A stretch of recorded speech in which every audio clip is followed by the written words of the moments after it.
Hey there, my meaty friends. This is Reed, aka CarnivorousChef. It's morning time around here.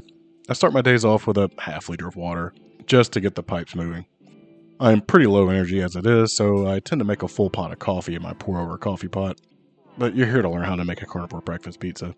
For that, you're going to need some breakfast sausage. I prefer products that say country sausage because they typically have less ingredients in them. I cooked mine the night before to eat with a few eggs. I saved the rest in the fridge, so you can use leftovers if you want.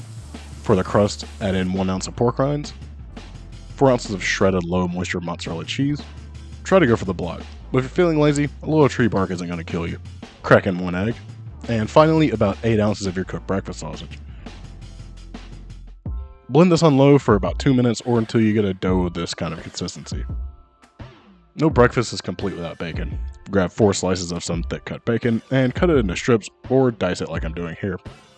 Feel free to use leftover bacon here as well if you happen to have it. It's mostly going to be a topping. Place your diced bacon into a pan set over medium-high heat and cook until well brown and a little bit crispy. Set aside and reserve that bacon grease. I'm going to use the grease in my cast iron pan to let the dough fry. Place this sausagey pizza dough into your pan and spread evenly. Make sure you get to the edges.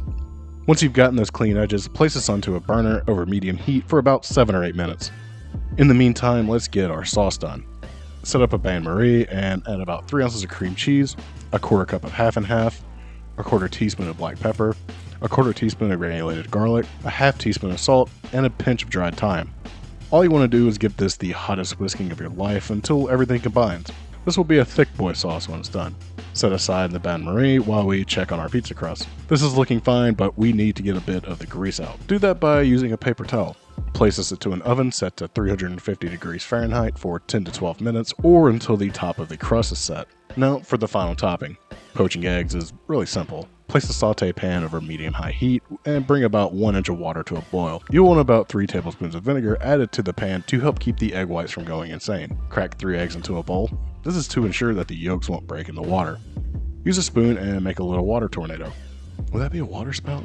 You can place this in 1 egg at a time if you'd like, but I like to put them all in at the same time. Once they're in, I like to gently scrape the bottom just in case some of the egg whites stick. To speed up the process, use your spoon to base water onto the tops of the eggs. After 2 minutes, give these eggs a gentle flip and allow to cook for another 1 to 2 minutes. Remove from the water and let drain on a paper towel. Don't forget to season with a pinch of salt. Okay, our crust is out of the oven and we can finally assemble. Spread on an even layer of your sauce. You may have a bit more than needed, but that's okay. You can save it for later purposes. Sprinkle over a third of your bacon bits. Follow it up with about 2 ounces of shredded mozzarella cheese.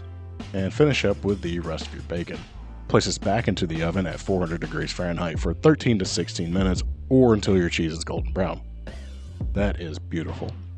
Carefully scrape this to get it out of the pan. The final step is to lay down your poached eggs. Stab these with a sharp knife to let that yolk get all over the place.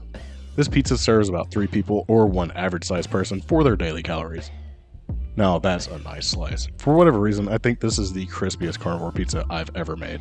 I don't know if the bacon grease had anything to do with it, but I also am not going to question it and probably use it every single time I make a pizza. See y'all next time.